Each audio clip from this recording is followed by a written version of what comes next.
2026년 3월 22일 지혜빛 광성교회 주일 예배 시작하겠습니다. 사랑과 은혜가 풍성하신 아버지 하나님, 순례의 절기 사순절 5번째 주일을 허락해 주시니 감사합니다.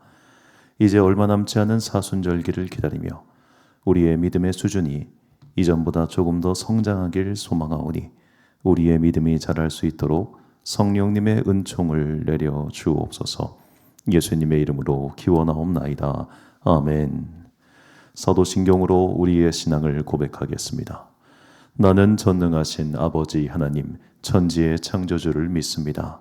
나는 그의 유일하신 아들 우리 주 예수 그리스도를 믿습니다. 그는 성령으로 잉태되어 동정녀 마리아에게서 나시고 본디오 빌라도에게 고난을 받아 십자가에 못 박혀 죽으시고 장사된 지 사흘 만에 죽은 자 가운데서 다시 살아나셨으며 하늘에 오르시어 전능하신 아버지 하나님 우편에 앉아 계시다가 거기로부터 살아있는 자와 죽은 자를 심판하러 오십니다. 나는 성령을 믿으며 거룩한 공교회와 성도의 교제와 죄를 용서받는 것과 몸의 부활과 영생을 믿습니다. 아멘. 찬송가 28장 찬양하겠습니다.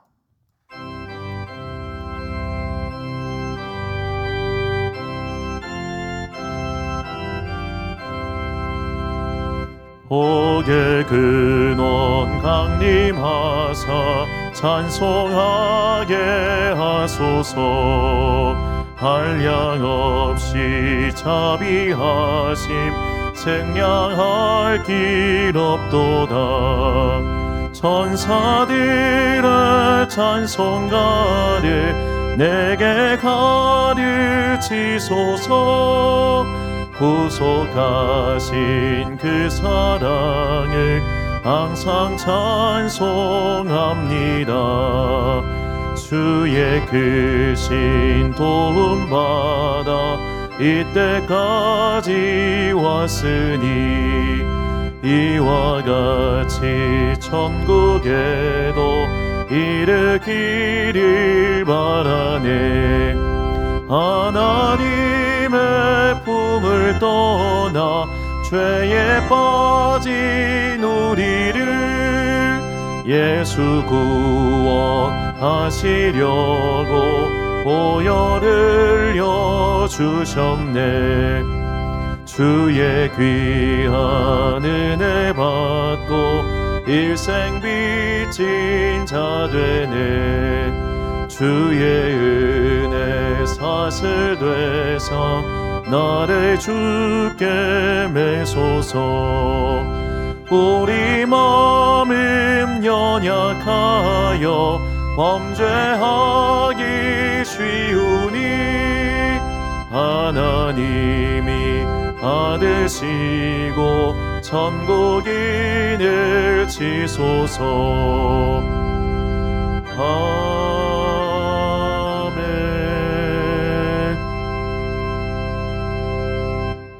한 주간 동안 하나님과 나만 아는 죄를 고백하며 침묵으로 회개의 기도를 드리겠습니다.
다 같이 공동기도를 드리겠습니다.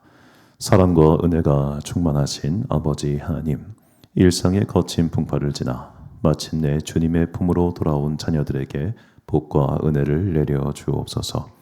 우리는 집을 떠나 방황하며 고생했던 둘째 아들처럼 주님 앞에 나왔습니다. 겸손한 마음으로 간구하오니 우리의 몸과 마음을 고쳐주사 바른 삶으로 주님께 예배드리는 거룩한 자녀가 되게 하옵소서. 사랑의 주님, 사람이 떡으로만 사는 존재가 아니라 하나님의 말씀으로 사는 영적인 존재임을 가르쳐 주시니 감사합니다. 하지만 나는 세상에서 먹고 마시고 즐기는 육체의 쾌락이 유일한 즐거움인처럼 살 때가 많았습니다. 내 영혼이 주님 안에서 쉬고 즐기는 기쁨을 누릴 겨를이 없었습니다. 재물을 얻은 능력을 주시고 그 재물을 바르게 사용할 마음도 주신 것에 감사드립니다. 그런데 나는 돈과 재물이 우상이 되어 나를 지배하려 하는데도 방치했습니다. 벌어도 만족을 모르는 탐욕은 돈에 대한 강박으로 이어졌습니다. 이만큼 건강하게 복을 주신 것에 감사드립니다. 그러나 나는 이 건강과 삶이 마냥 계속될 줄 착각하며 살았습니다. 인생의 마감이 있고 심판자이신 하나님 앞에 서는 날이 있음을 망각하며 살았습니다. 내게 주신 삶이 하나님께서 잠시 맡기신 선물임을 잊었습니다. 그래서 내 것만 챙기는 이기심을 버리지 못한 채 여전히 죄인으로 살았습니다. 이제 주님의 뜻을 깨닫고 회개하오니 우리를 돌이켜 주옵소서. 내게 주신 돈과 재물을 먼저 하나님의 나라와 의를 위하여 사용하게 하옵소서. 그리하여 보물을 하늘 창고에 쌓아두는 지혜로운 하나님의 자녀가 되게 하옵소서. 남은 사순절기 동안 더욱 열심히 말씀을 묵상하고 기도를 계속함으로 그리스도 예수를 닮은 주님의 자녀로 성장하길 원합니다. 어지러운 세상 속에서 우리의 마음을 지켜 주옵소서. 무의미한 전쟁으로 온 세계가 신음하고 있습니다. 주님께서 강한 손을 펴사 어리석은 자들의 방종함을 막아주시고 평화의 기쁜 소식이 속히 이 땅에 임하게 하옵소서. 오늘도 예배와 말씀과 찬양과 기도를 통하여 우리에게 말씀하옵소서. 주의 종들이 듣겠나이다. 이 모든 간구와 함께 주님의 은총과 자비를 구하며 주님께서 가르쳐 주신 기도를 드리오니 하늘에 계신 우리 아버지, 아버지의 이름을 거룩하게 하시며 아버지의 나라가 오게 하시며 아버지의 뜻이 하늘에서와 같이 땅에서도 이루어지게 하소서. 오늘 우리에게 일용할 양식을 주시고 우리가 우리에게 잘못한 사람을 용서하여 준 것 같이 우리 죄를 용서하여 주시고 우리를 시험에 빠지지 않게 하시고 악에서 구하소서. 나라와 권능과 영광이 영원히 아버지의 것입니다. 아멘.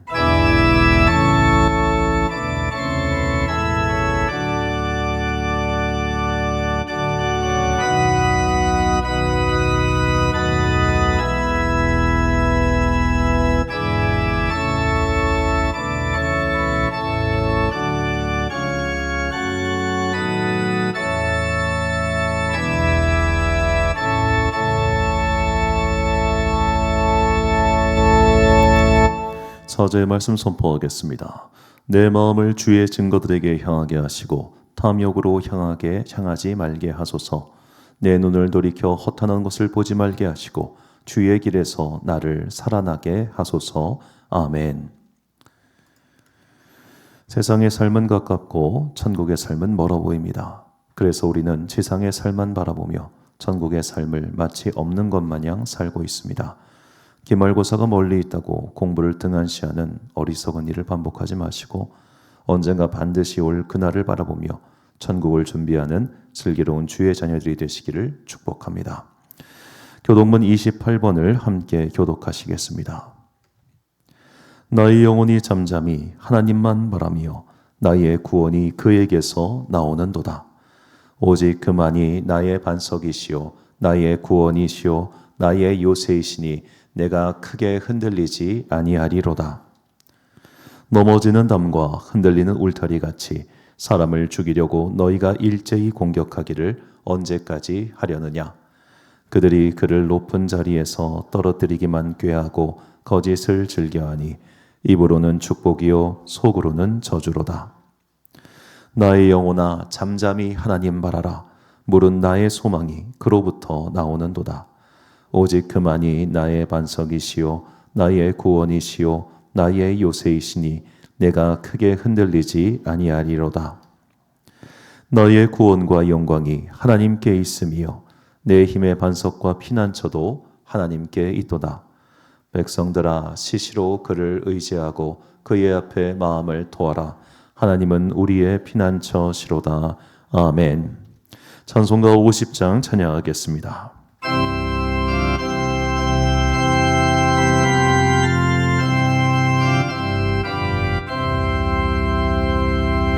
내게 있는 모든 것을 아낌없이 드리네.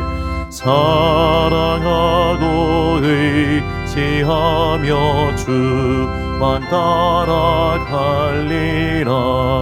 좋게 드리네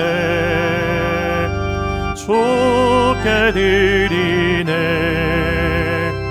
사랑하는 구주 앞에 모두 드리네. 내게 있는 모든 것을 겸손하게 드리네. 세상 욕심 멀리하니 나를 받아주소서. 좋게 드리네 좋게 드리네. 사랑하는 구주 앞에 모두 드리네. 내게 있는 모든 것을 주를 위해 드리네. 주의 성령 충만하게 내게 내려주소서. 주께 드리네 주께 드리네. 사랑하는 구주 앞에 모두 드리네.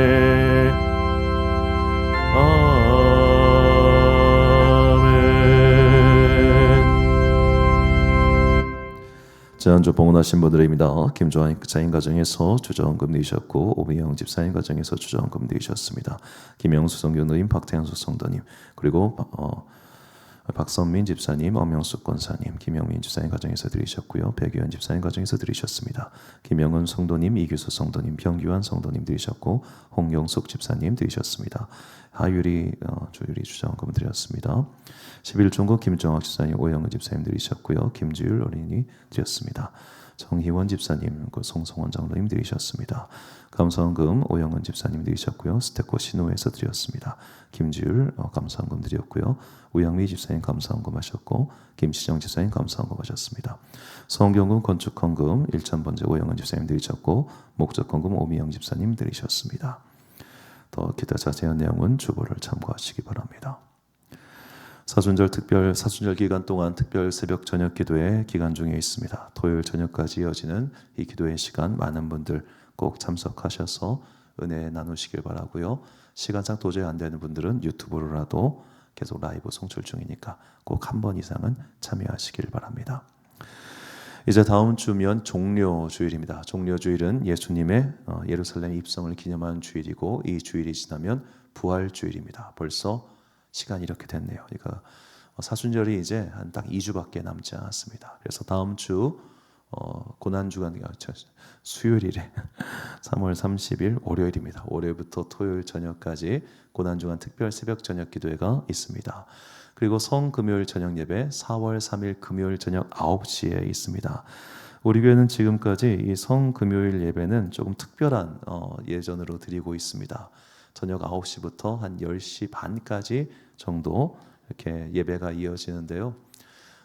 이제 교회 전통을 전례를 가지고 드리는 특별한 예배니까 이 성금요일 저녁 예배 다 오십시오. 오시면 특별한 좋은 은혜가 있을 겁니다. 금요일 저녁 9시에 4월 3일 있다는 것 다시 한번 말씀드립니다. 계속해서 성경 공부 주일 오후 1시에 식사 후에 있습니다. 주일 예배 대표기도 4월달 김정학 집사님, 5월달 오미영 집사님, 6월달 박선민 집사님입니다. 기타 우리 교회 행사 외에 좀 특별한 행사 있어서 이제 좀 광고를 하는데요. 거룩한 방파제라고 이제 차별금지법은 동성 간의 결혼을 합법화하는 그리고 동성 어떤 성전환, 트랜스젠더라지 그런 사람 차별하지 말자는 법인데 이게 지금 최근에 그 진보당 손숙 의원이라고 이분이 이제 차별금지법을 22대 국회 최초로 발의를 했습니다. 그래서 이제 사실 우리나라가 뭐 관심 있는 분들은 아시겠지만 동성 커플 간에 사는데 아무런 지장이 없는 나라입니다. 우리나라가 이미. 왜냐하면 의료보험 혜택이 같이 돼요. 의료보험을 엮을 수가 있습니다. 그 피보험자로. 그렇기 때문에 동성 간의 혼인은 안 되지만 혼인에 준하는 법적 효과를 다 얻을 수 있습니다. 그러면 이 차별금지법은 도대체 뭘 하려고 하느냐? 성전환 수술 없이도 이제 남성, 여성 된다. 그러니까 지금 미국 일부 주라든지 영국 등에서 내가 성 정체성이 나는 여자입니다라고 말만 하면 따로 성전환 수술을 받지 않아도 여성으로 인정을 해줍니다. 그러니까 뭐 목욕탕 들어가요. 뭐 화장실 저희들은 목욕탕이 없어요. 화장실 막 들어가고 이런 일들이 막 벌어지고 있는데 이런 것들을 우리나라도 하자라고 하는 게 이번 차별금지법 발의이고 이것에 대해서 반대하는 집회가 다음 주 토요일 날 서울시청 앞 광장에서 있습니다. 저도 이제 몇 번 가봤는데 솔직히 우리가 사는 지역에서 거기까지 가는 게 쉽지가 않아요. 여기서 KTX를 타러 가야 되고 타고 거기서 또 지하철로 광화문까지 이동하는 게 쉽지 않기 때문에 단지 우리가 여기서도 유튜브 라이브로 참여해서 같이 기도하고 응원할 수 있습니다. 우리가 물론 이제 이거 동성애자를 혐오하자는 이야기가 아니에요. 절대 그런 얘기가 아니고 이런 것들을 무한정으로 허용해주면 사회가 어떻게 되겠습니까? 이미 뉴질랜드, 호주, 영국 등에서 이 동성애자 커플이 어떻게 사는지 우리가 상상하지 못할 정도로 가정이 괴상합니다. 가정도 아니에요, 그게. 동성애자 부부가 아이를 입양을 합니다. 낳을 수 없으니까 입양해야죠. 그럼 그 아이들은 도대체 무슨 정신을 자라겠습니까? 이런 것들을 그냥 다 허용하자는 게 이게 지금 이번에 발의된 차별금지법이거든요. 그러니까 이런 것들을 반대하기 위한 우리의 일관된 목소리가 필요하다는 점 말씀을 드리고 혹시라도 이제 오해하실까 봐 좀 첨언이 길어지는데 이게 무슨 진보 정권, 보수 정권과는 아무 상관이 없어요. 이 거룩한 방파제 운동이 제일 사람 많이 모였을 때가 언제냐면 보수 정권 때입니다. 이거는 정권과는 상관없는 겁니다. 예를 들어 아까 말씀드렸던 동성 커플 간의 의료보험 피부양자 혜택 이거를 헌법재판에서 합헌 통과를 했거든요. 그때 합법 통과를 할 때 보수 정권에서 임명한 헌법재판관이 찬성했고 진보 정권에서 임명한 헌법재판관이 반대했어요. 그러니까 이거는 이 차별금지법 관련 동성애 관련된 것은 뭐 진보 정권은 찬성하고 보수 정권 반대하는 이게 아니에요. 이미 세상에 많은 사람들은 이 일에 관심이 없어요. 그냥 기독교인들만 죽어라 이거 반대하고 있는 겁니다. 그러니까 이건 진보냐 보수냐의 문제가 아니라 그냥 기독교인 정체성에 관한 문제라고 생각하시고 꼭 기억하시고 이 일을 위해서 함께 기도해 주시기를 부탁드리겠습니다. 얘기가 좀 길어졌습니다. 드린 예물 위하여 봉헌 기도드리겠습니다. 사랑과 은혜가 충만하신 아버지 하나님 참으로 감사합니다. 이 풍진 세상 속에서 우리를 건져주시고 이 악한 세상 속에서 우리의 믿음을 지켜주셔서 오늘 우리가 여기에까지 이르게 되었습니다. 주님, 우리가 이 믿음을 지키기 위하여 다시 한번 주님께 간구합니다. 주님, 예배드리는 우리 모두에게 성령의 은혜를 내려주사 살아계신 하나님 만나게 하여 주옵소서. 그리하여 분명한 믿음의 증거를 가지고 살게 하시고 그 믿음의 증거를 가지고 어떠한 유혹과 시련이 다가와도 흔들리지 않는 주님의 거룩한 백성들 되게 하여 주옵소서. 오늘도 귀한 예물을 주님께 드리는 당신의 자녀들 가운데 복과 은혜를 내려 주옵소서. 우리가 이 예물을 드리는 것은 나의 마음이 이 세상의 돈과 명예 성공에 있지 아니하고 오직 하나님께 있음을 증거함이오니 이 예물 기뻐 받아 주시고 언젠가 우리의 삶이 곤고해졌을 때 하늘의 창고를 여사 우리의 삶을 풍성히 채워주시기를 간절히 소망하오며 이 모든 말씀 우리 구주 예수 그리스도의 이름으로 기도드립니다. 아멘.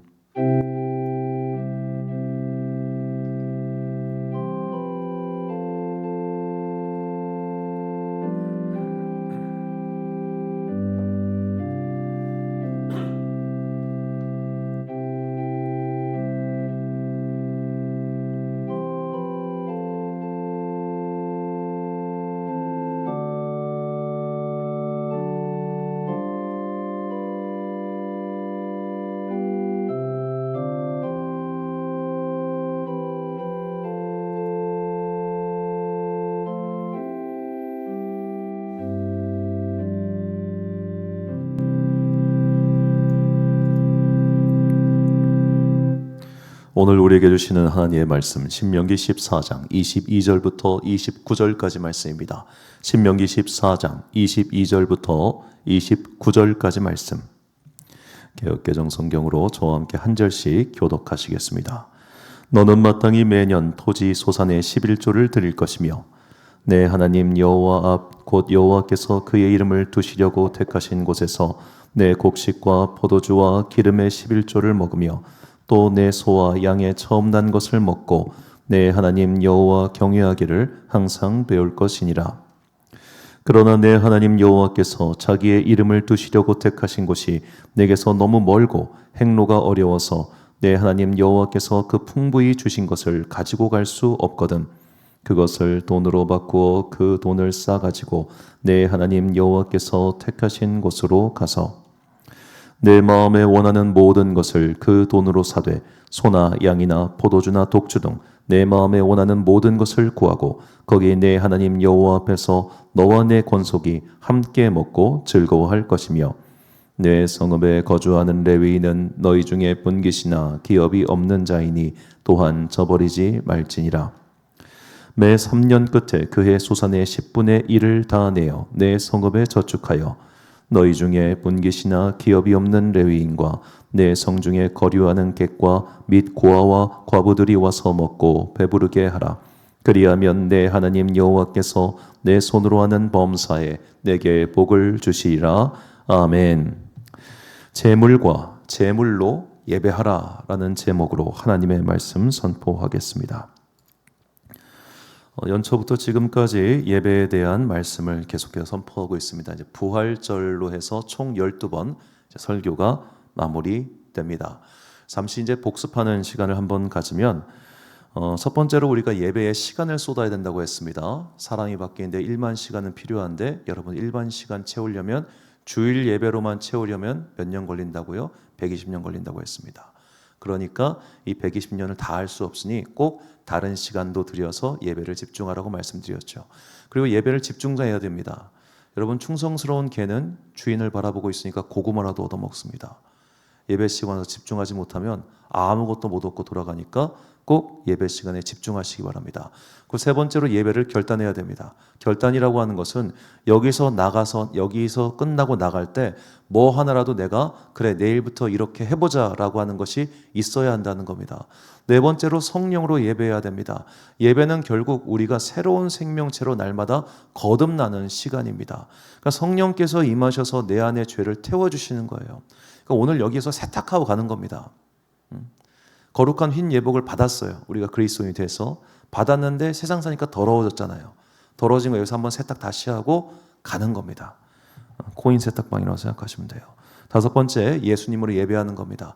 예수 복음, 예수 마음, 예수님을 행동하는 거예요. 그리고 감사함으로 예배하는 거죠. 그러니까 우리의 예배의 시작은 회개예요. 완성은 찬양입니다. 그 찬양이 내 삶에도 이어져야 됩니다. 그리고 소망으로 예배해야 됩니다.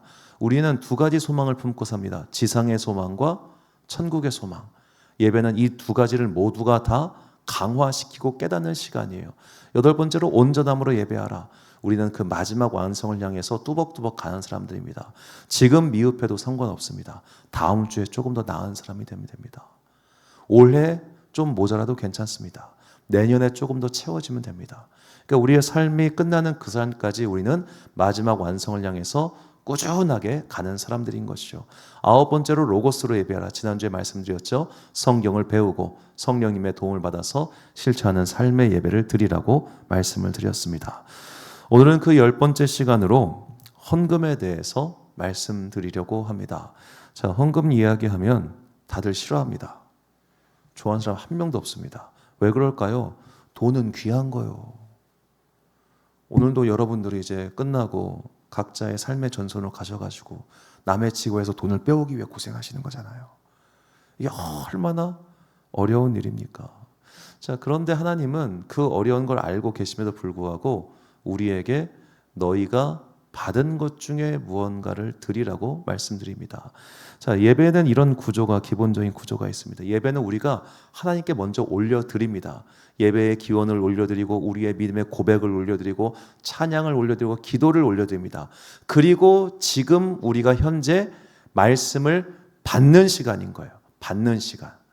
그리고 이 받는 시간이 끝나면 받은 것에 대한 감사가 있습니다. 이게 바로 헌금 시간이에요.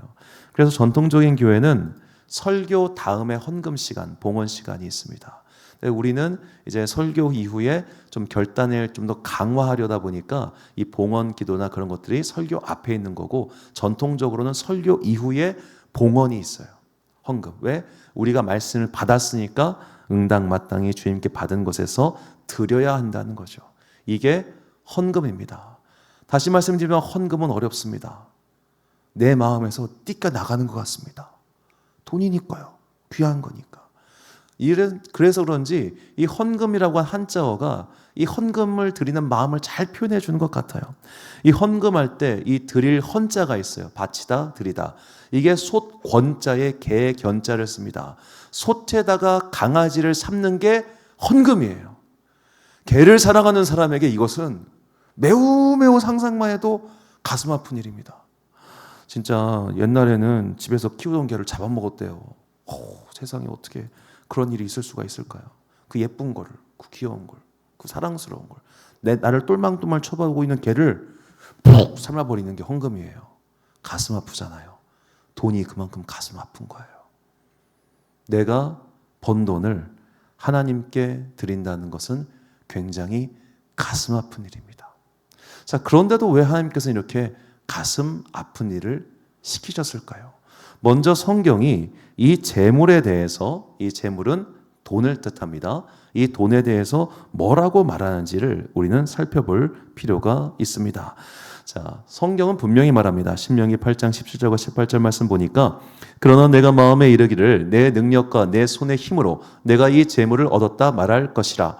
내 하나님 여호와를 기억하라. 그가 내게 재물 얻을 능력을 주셨음이라. 이같이 하시면 내 조상들에게 맹세하신 언약을 오늘과 같이 이루려 하심이니라. 아멘. 내가 내 힘으로 돈을 벌었다가 아니라 그 돈을 얻을 능력을 하나님께서 주셨으니 너는 마땅히 하나님께서 주신 것에서 네가 다시 드려야 돼. 이게 재물을 말하는 성경의 기본적인 원리입니다. 성경은 또 말합니다. 전도서 5장 19절 말씀 보니까, 또한 어떤 사람에게든지 하나님이 재물과 부요를 그에게 주사 능히 누리게 하시며 제 몫을 받아 수고함으로 즐거워하게 하신 것은 뭐라? 하나님의 선물이라. 오늘 내가 집이 있고 차가 있고 돈이 조금 있는 것은 다 뭐다? 하나님의 선물이라는 거예요. 자, 조금만 생각을 해봅시다. 예전에 제가 어느 교양 유튜브에서 이런 걸 봤습니다. 인류 최대의 발명품은 무엇일까? 그걸 가지고 이제 토론을 하는데, 어떤 분이 이제 인류 최대의 발명품은 상하수도 시설이다라고 말을 하는 거예요. 자, 왜 인류 최대의 발명품이 상하수도 시설일까? 우리가 여기만 들어가도 왠지 압니다. 이거 이용해 보신 분들은 아실 겁니다. 왜 인류 최대의 발명품이 상하수도 시설인지. 이용 안 해보신 분도 혹시 계십니까? 우리 세대는 대충 다 한 번은 이용을 해봤을 텐데 알잖아요. 이게 진짜 합니다. 저기 빠져본 사람도 있어요. 진짜로 쏙 들어가, 애기들은 거기 쏙 들어가 버린단 말이에요. 어마어마한 일 아닙니까? 자, 이거 누가 만들었습니까? 내가 만들었습니까? 아니죠. 누군가가 누대에 걸쳐 만든 지식과 지혜의 결정체들을 지금 우리가 누리고 있는 것 아닙니까? 그렇기 때문에 사실 내가 이 땅에 태어나서 여기서 열심히 돈을 벌 수 있다는 것 모두가 다 하나님께서 우리에게 주신 은혜이며 선물인 겁니다. 어제 또 제 후배 목사님 만나서 잠깐 얘기를 나누는데 자기가 이제 취직한 공장에 이제 그 자동차 부품 포장하는 공장인데 이전에 있었던 공장에는 한국 사람이 한 90%였다면 여기는 베트남 사람, 중국 사람이 80%고 한국 사람이 20%밖에 안 된다는 거예요. 근데 이 베트남 친구들 보니까 여기서 월급 받아가지고 한 이제 거기도 뭐 세금 떼고 뭐 뛰고 하면 한 260, 70 받는데요. 그 중에서 반을 본국으로 송금하고 자기는 그 반 가지고 산다고 합니다.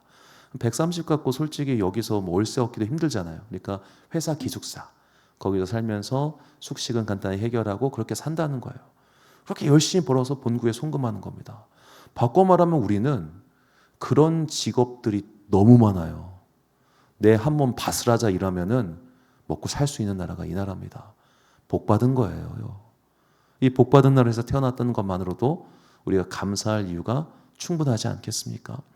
그런데 사람들은 생각합니다. 야, 내가 노력했어. 내가 뼈 빠지게 공부했고 내가 뼈 빠지게 머리 굴려가지고 성공해서 돈 번 거야. 어딜 감히 내가 번 돈을 이런 마음 품잖아요. 자, 그것에 대해서 미국의 철학자인 존 롤스가 이 정의로운이라고 하는 책에서 아주 참 기가 막힌 설명을 합니다. 너무 두꺼운 책이니까 읽는 것을 권하지는 않겠습니다. 이 내용이 뭐냐면 당신이 노력할 수 있는 의지조차도 그것은 선득적인 것이다. 태어나면서부터 공부 잘하는 머리가 있고 태어나면서부터 너의 환경이 돈을 잘 벌 수 있는 환경에서 태어난 거다라는 거예요. 그렇기 때문에 네가 소득 구간이 높아지면 높아질수록 세금을 내라. 이게 롤스의 정의론의 핵심입니다. 그러니까 미국 같은 경우는 특히 지금 미국이 빈민층이 어마어마합니다. 전체 인구의 20%가 지금 빈곤층으로 전락했다고 하거든요. 그러니까 전체 인구의 20%면 거의가 3억 정도 되니까 우리나라 인구수만큼이 지금 빈곤층이라는 겁니다. 그런데 미국의 상위 100명의 그 급여가 전체 하위 20%보다 많이 벌어요. 그 정도로 격차가 어마어마하죠. 근데 이 정도로 격차가 나면 사실 사회가 이제는 유지하기 어려울 지경이 된다는 겁니다. 자, 그래서 내가 잘나서 많이 버는 게 아니라 내가 백인이라서 내가 좋은 부모 만나서 그렇게 해서 돈 많이 벌었으니까 너 세금 내서 나눠주라는 게 정의론이에요. 그래서 많은 사람들은 이 롤스가 혹시 기독교인이 아닐까? 그렇게 추측을 많이 하곤 합니다. 실제로 그가 대학생 때 IBF 선교단체에서 이렇게 공부도 했다고 해요. 자, 성경은 다시 다윗은 말합니다. 역대상 29장 12절과 14절 말씀 보니까 부와 귀가 주께로 말미암고 또 주는 만물의 주제가 되사 손에 권세와 능력이 있사오니 모든 사람을 크게 하심과 강하게 하심이 주의 손에 있나이다. 나와 내 백성이 무엇이기에 이처럼 즐거운 마음으로 드릴 힘이 있었나이까? 모든 것이 주께로 말미암았사오니 우리가 주의 손에서 받은 것으로 주께 드렸을 뿐이니이다. 아멘. 주님께서 우리에게 재물 얻을 능력까지 주신 겁니다. 그렇기 때문에 우리도 마땅히 내가 받은 것에서 주님께 드려야 하는 것이죠. 본문이 말합니다. 본문 22절 말씀. 너는 마땅히 매년 토지 소산의 11조를 드릴 것이며. 자, 우리가 나중에 뭐 성경 앱 같은 걸로 검색해 보세요. 마땅이라고 하는 단어가 우리말 성경에 그렇게 많이 나오지 않습니다. 그런데 마땅히 드리라고 합니다. 왜? 네가 받은 재물은 온전히 너의 것이 아니라 하나님의 선물이기 때문이라는 겁니다. 그러면 이런 생각이 들 거예요. 왜 줬다 뺏어? 줬다며 왜 뺏어가? 그거 아니잖아요. 그렇잖아요. 여러분이 자식한테 용돈을 줬어요. 자, 용돈 10,000원, 그런데 세금 1,000원 하면은 엄마 줬다 뺏는 게 어디서 이런 말 들릴 거 아닙니까? 똑같은 마음이죠. 그런데 하나님께서 뺏어가려고 하신 이유가 있어요. 자, 누가복음 12장 15절과 21절 말씀 보니까 그들에게 이르시되 삶과 모든 탐심을 물리치라. 사람의 생명이 그 소유에 넉넉한 데 있지 아니하리라 하시고 자기를 위하여 재물을 쌓아두고 하나님께 대하여 부여하지 못한 자가 이와 같으리라. 바로 돈을 사랑하는 탐심, 이것 때문에 하나님께서는 너희가 받은 재물 중 일부를 바치라고 말씀하시는 겁니다. 탐심이 어떤 마음일까요? 탐자는 지금 금자에 돈 패자를 씁니다. 지금 돈 생각하는 게 탐심입니다. 돈 탐심이라고요. 물론 돈을 벌어야죠. 당연히 노동을 해야 되고 돈을 버는 건 마땅합니다. 그런데 돈 벌어서 뭐 할 건데요? 거기까지 생각해야 내가 탐심에서 벗어날 수 있는 겁니다. 우리가 인간적인 삶을 영위하기 위해서 우리는 당연히 경제활동을 해야 되고 노동을 해야 됩니다. 이것은 인간의 신성한 의무이기도 합니다. 그런데 그 목적이 변질돼 가지고 그저 돈을 위한 돈놀이꾼이 된다면 그는 탐심에 사로잡힌 괴물이 되겠죠. 이 중국 신화를 보면 이 탐이라고 하는 괴물이 나와요. 이 똑같은 한자를 씁니다. 이 탐이라고 하는 괴물이 나중에 어떻게 되는 줄 아세요? 자기가 자기를 잡아먹습니다. 온 세계를 다 먹고 나서 더 이상 먹을 게 없자 자기를 잡아먹어서 소멸하게 되는 게 탐의 끝입니다. 하나님께서는 우리가 이런 경우에 빠지지 아니하도록 너희가 받은 재물 중 일부를 다시 내놓으라고 하시는 거예요. 디모데후서 6장 10절과 히브리서 13장 5절 말씀 보니까 돈을 사랑함이 일만하게 뿌리가 되나니 이것을 탐내는 자들은 미혹을 받아 믿음에서 떠나 많은 근심으로써 자기를 찔렀도다. 돈을 사랑하지 말고 있는 바를 족한 줄로 알라. 그가 친히 말씀하시기를 내가 결코 너희를 버리지 아니하고 너희를 떠나지 아니하리라 하셨느니라. 아멘. 그렇기 때문에 탐심을 물리치지 않으면 큰일 난다는 겁니다. 그래서 이 종교개혁자 장갈뱅은 기독교 강요에서 헌금의 목적의 의유에 대해서 이렇게 설명을 합니다. 우리가 주님께 나의 소득 중 일부를 드리는 이유는 돈에 대한 유혹을 이기기 위한 믿음의 결단이라는 겁니다. 돈에 대한 유혹을 이기기 위한 믿음의 결단. 농담삼아 그런 말을 하죠. 당신의 돈으로 상대방의 마음을 움직이지 못했다면 그것은 액수가 부족한 것이다. 그만큼 돈의 힘은 매우 강렬합니다. 눈앞에 현금다발 쫙 펼쳐놓고 이게 또 여기 현금에 또 위력이 있어요. 이게 또 계좌이체 말고 현금은 또 그 위력이 있어요. 제가 예전에 이제 재정부 할 때 보면 이제 큰 교회 같은 경우는 다 현찰로 이렇게 막 쌓이지 않습니까? 없는 사람도 욕망이 생기겠다 싶더라고. 진짜로. 그래가지고 재정부원은 아무나 안 뽑아요. 진짜 까딱하면은 그 큰 교회 같은 경우는 헌금이 주에 억 단위로 들어오지 않습니까? 현찰이 억 단위로 들어옵니다. 그러면 이게 눈이 안 돌아가겠습니까? 덜덜덜덜덜 떨리면 없겠어요? 돈은 그만큼 강력한 힘을 갖고 있습니다. 그렇기 때문에 우리의 마음이 돈에 지배되지 않도록 하나님께서 너 그거 쓰지 마, 내놔라고 하시는 거예요. 자, 시편은 그런데 계속해서 아유 안 줘, 싫어, 내 거야, 이 돈 안 줄 거야 라는 사람은 어떻게 되느냐. 시편 49편 6절부터 8절까지 말씀 보니까 자기의 재물을 의지하고 부유함을 자랑하는 자는 아무도 자기의 형제를 구원하지 못하며 그를 위한 속전을 하나님께 바치지도 못할 것은 그들의 생명을 속량하는 값이 너무 엄청나서 영원히 마련하지 못할 것임이라. 달리 말하면 구원 못 받는다는 이야기입니다. 돈 사랑하는 사람은 구원 못 받는다. 이게 성경이 엄정하게 이야기하는 바입니다. 그러니 경외하는 마음으로 내가 받은 재물이 하나님께서 주신 것임을 결코 잊지 마시기 바랍니다. 이렇게 내가 받은 재물을 하나님께 드리는 것, 이것을 재물이라고 말하죠. 하나님께 드리는 것, 달리 말해 헌금인 겁니다. 자, 그렇다면 이 재물은 도대체 어디다 쓰는가? 먼저 제사장들을 위해서 사용합니다. 레위기 7장 7절과 34절 말씀 보니까 속죄제와 속건제는 규례가 같으니 그 제물은 속죄하는 제사장에게로 돌아갈 것이요 내가 이스라엘 자손의 화목제물 중에서 그가 흔든 가슴 같은 뒷다리를 가져다가 제사장 아론과 그의 자손에게 주었나니 이는 이스라엘 자손에게서 받을 영원한 소득이니라. 아멘. 자, 속죄하는 제사장에게로, 그러니까 행사를 집행하는 제사장에게 그 제물을 드린다는 거예요. 그런데 이게 주로 뭐냐면 가루예요. 가루, 밀가루 같은 거, 혹은 조그만 부위. 진짜 큰 재물들이 있어요. 소 한 마리, 양 한 마리, 이런 큰 것들은 어떻게 할까요? 자, 레위기 7장 15절과 22장 29절 30절 말씀 보면 감사함으로 드리는 화목제물의 고기는 드리는 그날에 먹을 것이요 조금이라도 이튿날 아침까지 두지 말 것이니라.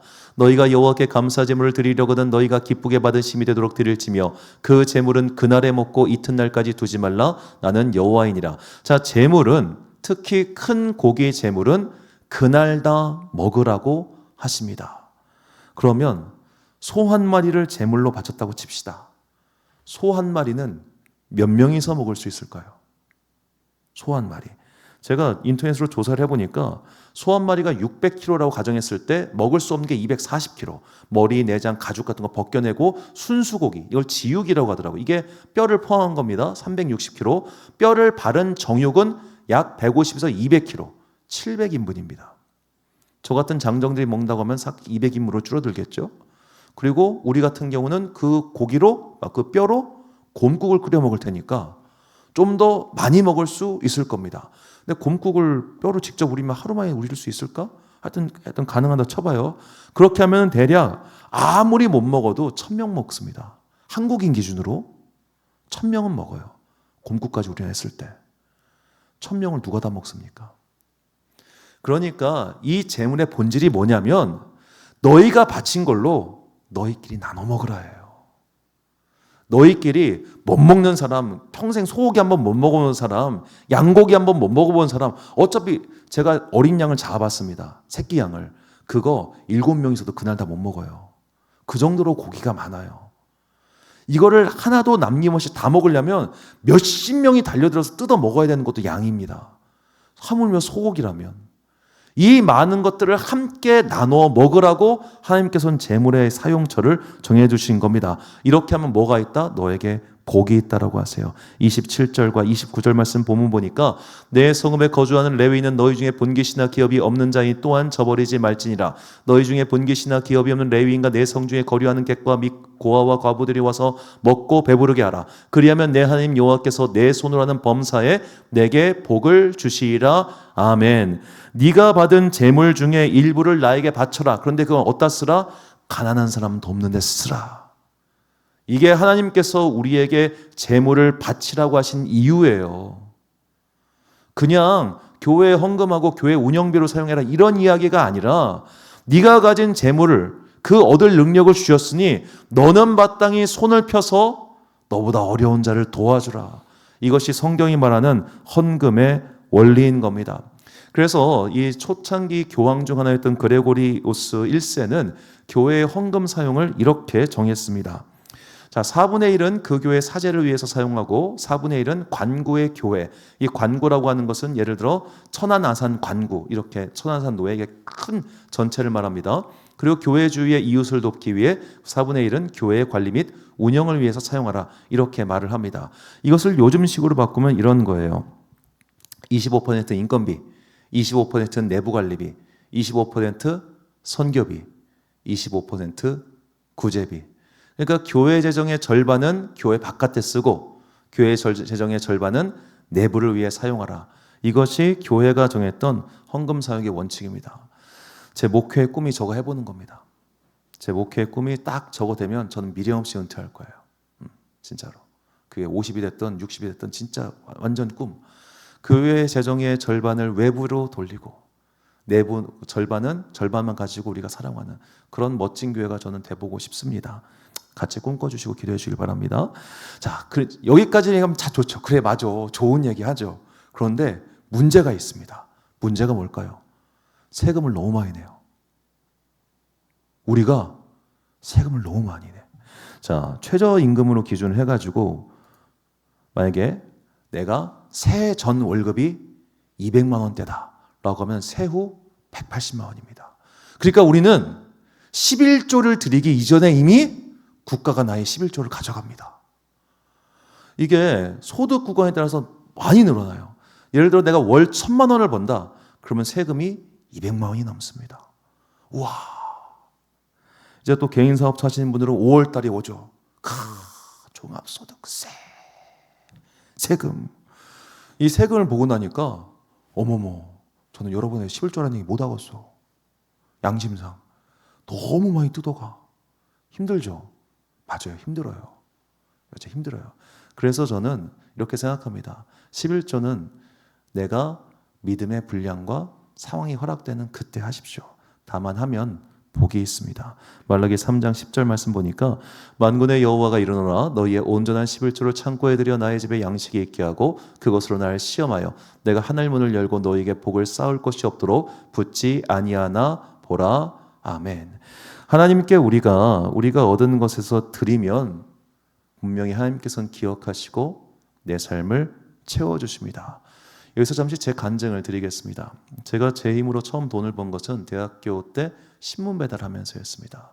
그때 새벽 3시에 나와가지고 신문, 요새 뭐 신문 거의 안 보지만 그때는 신문을 그래도 좀 봤어요. 특히 서울 사람들 신문 많이 보더라고. 그러니까 신문에 그 광고지를 끼워야 됩니다. 광고지 끼워보시면 아시겠지만 이렇게 사이를 벌리고, 요즘은 다 기계가 해요. 촥촥촥 하고, 지금은 다 이것도 비닐을 기계가 씌워주면 그때는 다 일일이 비닐을 껴야 됐습니다. 그렇게 해서 이제 450부를 돌렸어요. 450부면 택트 오토바이로 2번 왕복해야 됩니다. 앞에 쌓이고, 조선일보 진짜 두꺼워. 앞에 쌓고 뒤에 쌓고 묶고 택트로 붕붕붕 간단 말이에요. 붕붕붕 가는데 제가 이렇게 그때 아직도 기억나. 비가 솔솔솔 오는 날이었어요. 이게 묶고 있던 타이가 탁 그 방지턱 넘어 탁 풀리면서 신문이 쫙 밑으로 깔리는데, 정말로 그때 그 심정이 옆에 차 있으면 뛰어들고 싶더라고. 죽어버리고 싶어서 너무 힘들어가지고. 그리고 막 신문을 훔쳐가는 이 경비 아저씨가 일간 스포츠를 꼭 훔쳐갔어요. 한 달 만에 한테 걸렸어. 제가 정말 새벽 4시 반에 이 쩌렁쩌렁한 목소리로 야 이 개삐삐 빠삐삐 빠삐삐 빠삐삐 하고 소리를 거럭거럭 질러댔어요. 너무 화가 나가지고. 왜? 그만큼 내 월급에서 까이니까. 그리고 이제 신문 돌려보신 분들은 아시겠지만 20층 아파트에서 이게 신문 들고 내려오질 못해요. 엘리베이터 찍어놓고 다다다닥 찍어놓은 다음에 촥촥촥촥 던지는 거예요. 그러면 밑에서 기다리는 사람은 늦게 오잖아요. 제가 아직도 기억나. 서울 사람들 왜 이렇게 출근 빨리 해? 새벽 5시였는데 엘리베이터 늦게 오니까 타자마자 야이 갸삐삐 마삐삐 마삐삐 하고 욕을 나한테 그냥 쏟아붓는데, 이 20살짜리 듣기에는 너무나 그 생경한 쌍욕이었어요. 제가 그때 1시간을 울었어요. 오토바이 타고 울었어. 타고. 그렇게 서럽게 번 돈이 75만 원이었습니다. 피 같은 내 돈이라는 말이 너무너무 와닿았어요. 피 같은 내 돈. 피 같은 내 돈. 자, 그런데 그때 저희 어머니의 조기 교육이 갑자기 빛을 발하기 시작합니다. 잠언 3장 9절 말씀인데, 내 재물과 내 소산의 처음 익은 열매로 여호와를 공경하라 주여. 처음 익은 열매 75만 원, 내 피 같은 내 돈, 이거를 주께 드리라니, 이런 말도 안 되는 일이. 근데 그때 제가 이제 새벽에 신문 배달하고 학교 식당에서 설거지를 했어요. 그때 이제 학교 식당에 설거지를 하면 밥을 공짜로 줬습니다. 세 끼를. 그래서 고민했어요. 갈등했어요. 75만 원 헌금할 것인가? 그럼 나 하나 동안 뭐 하고 어떻게 살지? 일단 밥은 해결이 됐으니까 빈곤하게 살면 가능하겠는 거예요. 그래서 그 당시 이제 대전 갈마동에 그 지하에 있는 어느 삼각교회 목사님, 제가 고3 때 조금 신세를 졌던 목사님인데, 거기에 그냥 목사님께 말도 안 하고 그냥 헌금하면 헌금 집어넣고 도망쳐 나왔어요. 꼴도 보기 싫어가지고 막 해가지고 75만 원 내고 돌아왔는데 4일 뒤에 저희 과 대표한테 전화가 왔습니다. 야, 한결아 너 장학금 나왔어. 뭐 얼마? 75만 원. 여러분 장학금이 5만 원 단위로 쪼개진 거 보셨습니까? 10만 원 단위 될 거 아니에요. 근데 딱 75만 원이 들어오더라고. 너무 신기한 경험이었어요. 제가 그때 이후로 제 첫 번째 소산의 열매를 드리는 게 주저함이 없습니다. 왜냐하면 그렇게 채워지는 경험들을 많이 했거든요. 그러다가 제가 이제 전임 사역을 시작하면서 하나님께 좀 목돈을 드려보고 싶었습니다. 그래서 4년 동안 적금을 드렸습니다. 1,000만 원을 만들어보자. 그리고 1,000만 원 헌금을 드렸습니다. 그리고 그 1,000만 원을 하나님께서 또 채워주셨습니다. 저는 지금까지, 앞으로도 그렇겠지만 제가 받은 것 중에서 하나님께 드리는 것에 있어서 조금 더 주저함이 없습니다. 왜? 체험이 있으니까요. 저도 여러분들이 그런 하나님의 살아계심을 체험해 봤으면 좋겠습니다. 그런데 이렇게 얘기하면 야, 저 목사 대놓고 헌금하라는 얘기 하네 이러실 거 아니에요. 그래가지고 제가 도입을 했습니다. 헌금 상한제를 도입하려고 합니다. 앞으로 우리 교회 교인들은 한 가정당 연 200만 원 헌금만 하는 겁니다.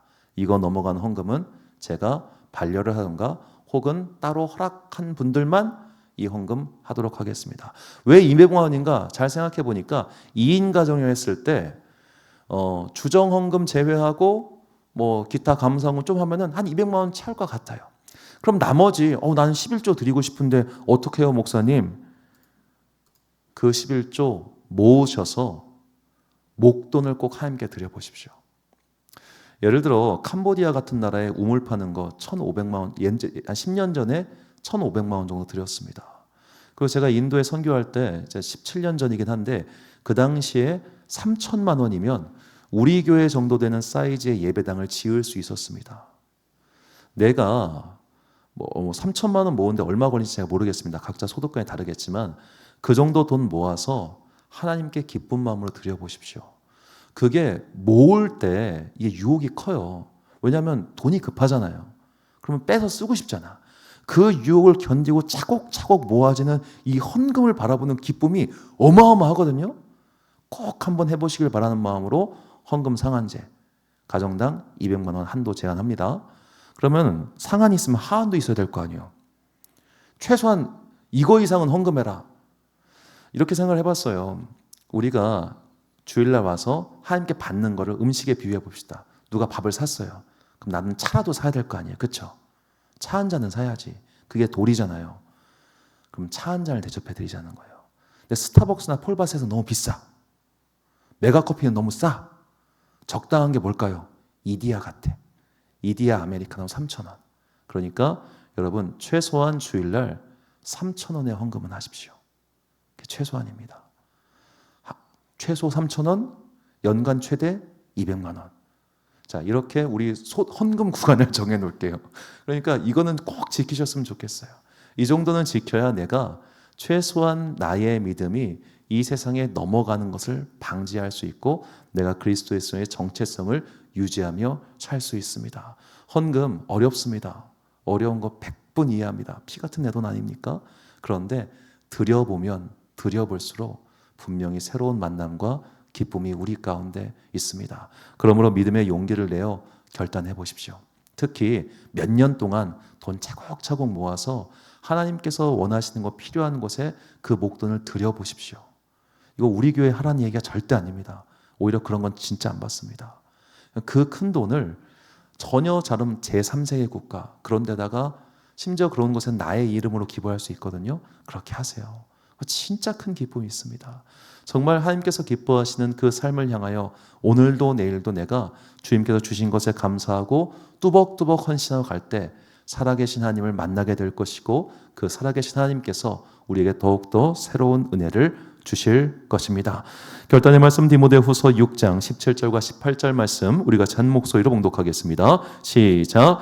내가 이 세대에서 부한 자들을 명하여 마음을 높이지 말고 정함이 없는 재물에 소망을 두지 말고 오직 우리에게 모든 것을 후히 주사 누리게 하시는 하나님께 두며 선을 행하고 선한 사업을 많이 하고 나누어 주기를 좋아하며 너그러운 자가 되게 하라. 아멘. 사랑하는 지혜빛 광성교회 성도 여러분, 그리고 이 주일 예배 함께 드리고 계신 귀한 주님의 자녀 여러분, 내가 오늘 살아있는 것도 앞으로 살아가는 것도 모두가 다 하나님의 은혜의 선물임을 잊지 마시고 내가 받은 곳에서 마땅히 주님께 드리시기 바랍니다. 그래야 나의 영혼과 나의 믿음이 죽지 않습니다. 특별히 하나님께 기간을 정해서 돈을 모아 필요한 곳에 사용하는 목돈을 꼭 마련해 보십시오. 정말 놀라운 신비와 기쁨이 있을 겁니다.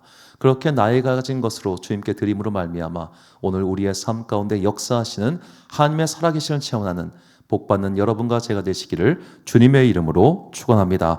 우리 함께 찬양 나의 모습 나의 소유 주님께 올려드린 후에 함께 기도와 축도로 예배를 마치겠습니다.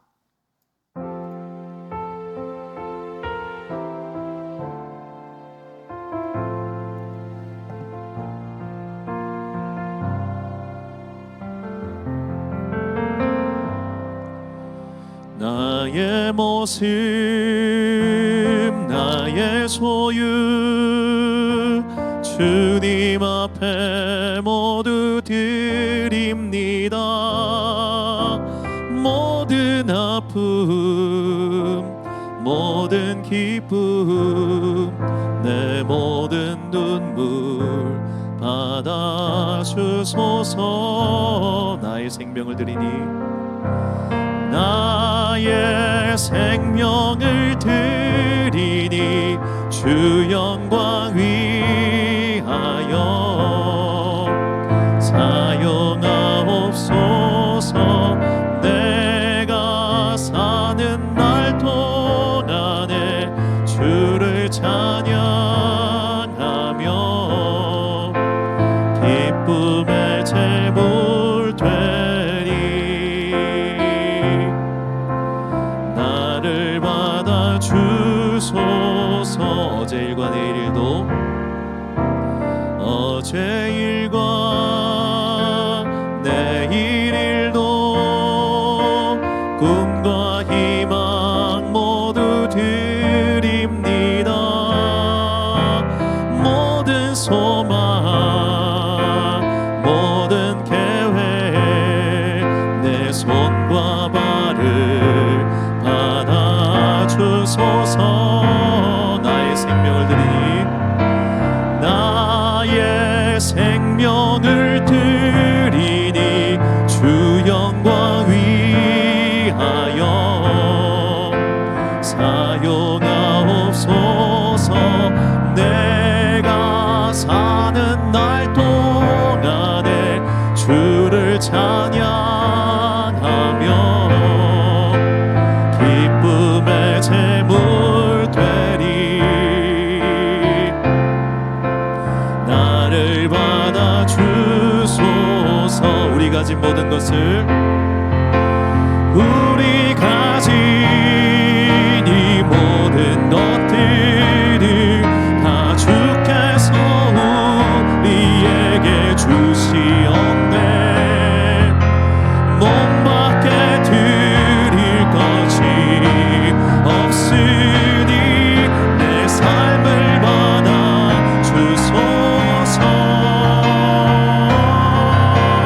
나의 생명을 드리니 주 영광 위하여 사용하옵소서. 내가 사는 날 동안에 주를 찬양하며 기쁨의 제물 되리. 나를 받아주소서. 내가 원하는 한 가지, 내가 원하는 한 가지, 주님의 기쁨이 되는 것. 내가 원하는, 내가 원하는 한 가지, 주님의 기쁨이 더 찬양합니다. 내가 원하는 한 가지, 내가 원하는 한 가지, 주님의 기쁨이 되는 것. 내가 원하는 한 가지 되는 것. 아멘. 우리 같이 이 시간 결단합시다. 주님, 이제는 내가 받은 것에서 반드시 주님께 돌려드리겠습니다. 그것으로 말미암아 우리의 믿음을 증명하겠습니다. 우리의 믿음을 증거하겠습니다. 주님을 위하여 오랜 시간 동안 많은 것을 모아서 정말로 하나님 나라의 기쁨이 되는 곳에 사용하겠습니다. 우리의 믿음과 소망을 주님께 드리오니 이 시간 우리가 주님께 결단했을 때 성령 안에 우리 가운데 역사하여 달라고, 믿음의 증거를 내려달라고 우리 같이 주여 한번 부르짖으며 기도하겠습니다. 주여, 주님, 우리의 삶을 결단합니다. 우리의 믿음을 결단합니다. 주여, 우리의 헌신을 결단합니다. 주님, 나를 드리겠습니다. 나의 가져온 재물 것을 주님께 드리겠습니다. 이 모든 것들은 주님께서 주신 것이기 때문에 마땅히 주님께 돌려드립니다. 주님께서 기뻐하신 것에 그것을 사용토록 내가 그것을 모으겠사오니 나의 마음의 믿음이 넘어가지 않게, 유혹이 넘어가지 않게 해주시고 주여, 나를 지켜주시옵소서. 그여 주님께서 온전케 하시는 것과 말미암아 우리 삶 가운데 능력이 임하기를 간구하니 주여, 은혜에 부어주옵소서. 주여, 우리 가운데 능력을 더하여 주옵소서. 우리 가운데 소망을 더하여 주옵소서. 그래야 내가 이 땅을 살아가는 동안 이 세상 헛된 것에 소망 두지 않고 주님께 거룩한 소망을 두며 살아가기 원하니 주여, 우리의 능력을 위해서 함께하여 주옵시고 우리의 능력 감사의 모든 것을 드려 주님께 기쁨 되게 하여 주시옵소서. 사랑하는 풍성하신 아버지 하나님, 참으로 감사합니다. 우리가 주님의 기쁨이 되길 원합니다. 그러기 위하여 오늘 우리가 삶의 것을 드리기로 결단합니다. 주님께 최소한의 것을 드리겠습니다. 그리고 주님께 온 긴 세월에 걸쳐서 무언가를 모아서 드리겠습니까? 주님께서 기뻐하시는 곳에, 주님의 사랑이 필요한 그곳에 내가 그것을 전달하기 위해 더욱더 열심히 살겠습니다. 헌금은 나의 것을 빼앗아가는 시간이 아니라 오히려 나의 삶의 원동력이 되고 나의 삶의 기쁨이 된다는 것을 깨닫게 하시고 이제부터 열심히 노동의 현장에서 주님의 은혜를 맛보며 살아가는 믿음의 선순환 구조 속에 들어가는 주님의 거룩한 자녀들 되기를 간절히 소망하오며, 지금은 우리 주 예수 그리스도의 은혜와 하나님 아버지의 놀라우신 사랑과 성령님의 교통하심이 이제 주님께서 나에게 주신 은혜를 깨닫고 내가 받은 것 중에 반드시 주님께 돌려드리며 이 땅에 주님께서 기뻐하시는 곳에 그것을 사용하리라 하지만은 주님의 귀한 자녀들 머리 위에 지금부터 영원까지 함께 하시기를 간절히 축원하옵나이다. 아멘.